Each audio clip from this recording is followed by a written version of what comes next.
Merci beaucoup Manuela.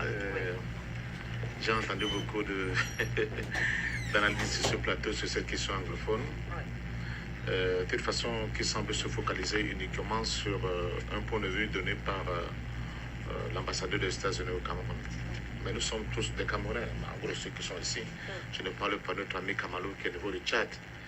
Donc on peut estimer avec le niveau que nous avons, la preuve que nous avons fait d'Afrique Média, c'est qu'il est aujourd'hui, qu'il y a un certain type de questions qui ne nous sont pas étrangers. On peut dire peut-être que sur un débat sur le Burundi, peut-être qu'on n'a pas toutes les informations. C'est pour ça qu'on peut avoir les approximations. Mais un débat qui concerne le Cameroun, on ne peut pas dire qu'on n'a pas toutes les informations. On a toutes les informations parce que c'est notre pays et parce que c'est le sujet que nous maîtrisons le mieux, il faut le dire. Alors, la question anglophone, je tiens à le dire, la question anglophone. Ce n'est pas l'ambassadeur des États-Unis qui a posé la question anglophone. Ce sont les Camerounais que nous sommes qui avons posé ce problème. Et moi, parmi ces Camerounais, je l'ai posé et reposé pendant longtemps sur ce plateau d'Afrique Média. On n'a pas attendu l'ambassadeur du Cameroun pour poser ce diagnostic-là, en disant qu'il y a un problème. Et il faut que les Camerounais s'asseyent pour essayer de résoudre ce problème. Parce que ce n'est pas un problème qui date d'aujourd'hui. C'est un problème qui est intimement lié à la manière dont cet espace que le Cameroun a accédé à ce qu'on peut appeler, sur le plan international, à cette espèce d'identité qu'on remarque qu'il y a une identité qu'on appelle le Cameroun.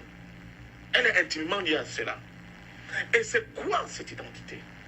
C'est-à-dire que cet espace qu'on appelle le Cameroun, les populations qui y sont, depuis pratiquement la présence allemande, ont commencé à se battre pour essayer de revendiquer leurs droits souverains dans cet espace. Et on a connu, à partir des héros qu'on ne sait jamais de célébrer, de Douala Mangabert, Charles Tangana, Martin Paul Samba, etc., etc. On a connu cette époque. On a connu l'époque de la Seconde Guerre mondiale. On a parlé des États-Unis, tout à l'heure je vais revenir, où un président américain disait quand même aux Français, attention, si on sort de la Seconde Guerre mondiale, nous avons promis à tous ceux qui nous ont aidés de leur donner la possibilité d'exercer ce sacré principe du droit des peuples à disposer d'eux-mêmes.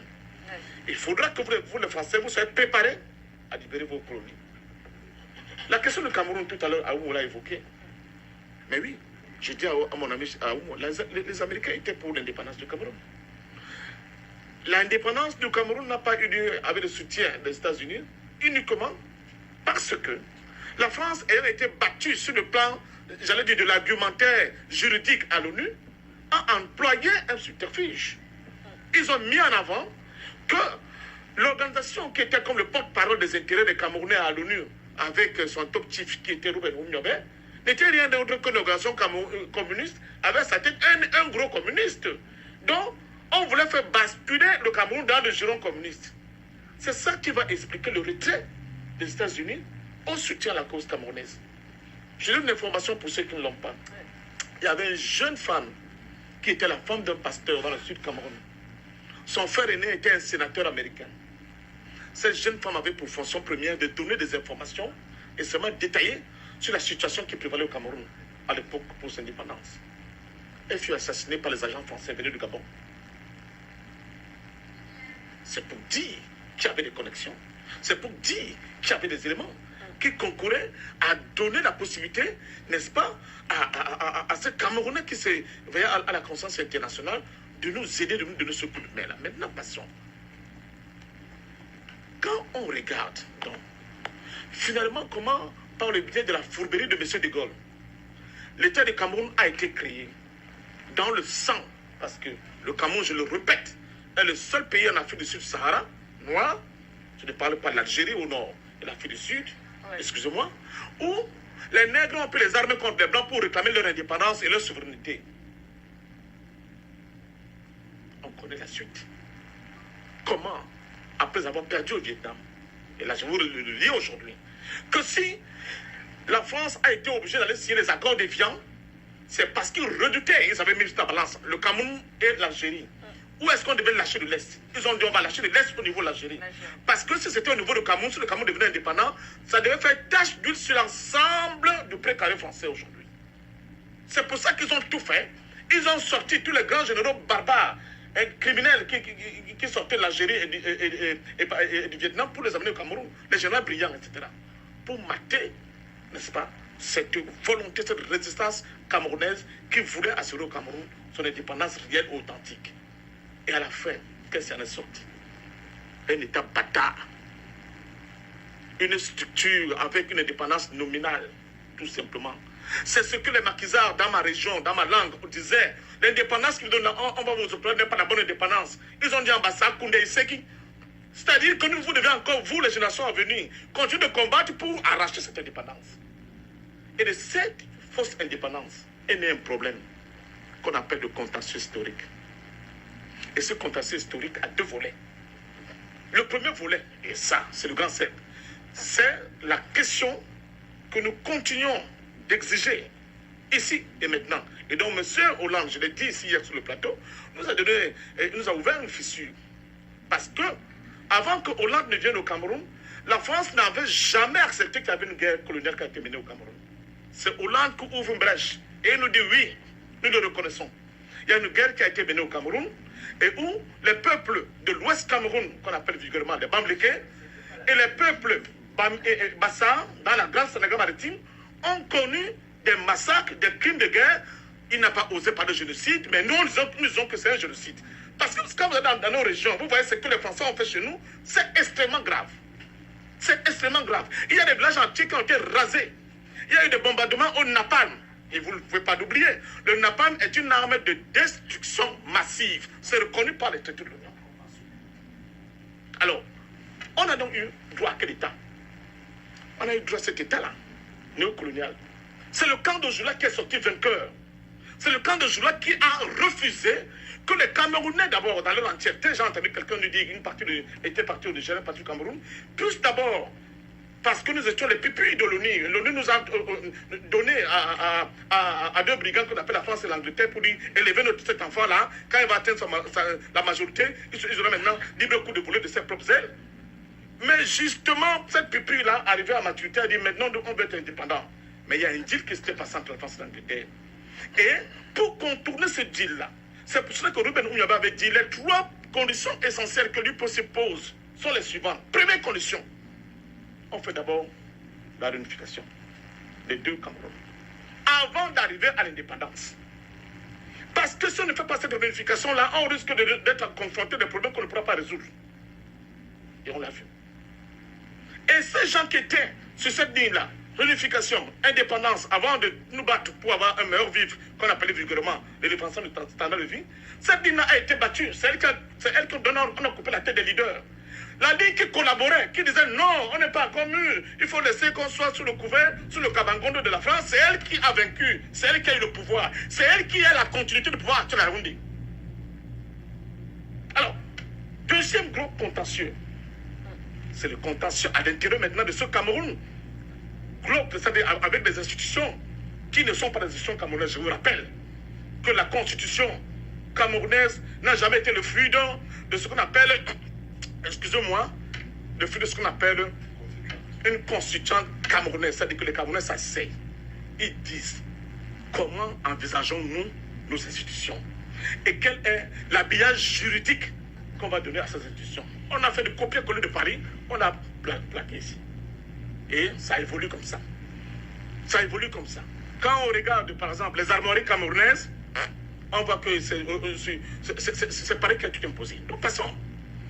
On a donc fait appliquer à l'ensemble à l'intérieur du Cameroun un autre contentieux qui a voulu que, attention, comme le pétrole est au niveau de la zone anglophone, avec un État fédéral, alors que c'est un État fédéral même bancal, on peut revenir là-dessus, on risque de ne pas avoir la même mise totale sur l'exploitation de ce pétrole.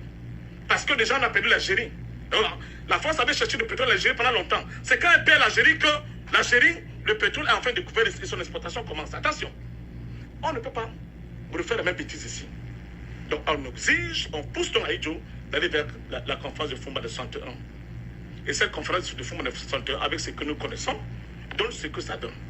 112 parachèvent la construction de cet État unitaire avec des conséquences qu'on peut bien mesurer.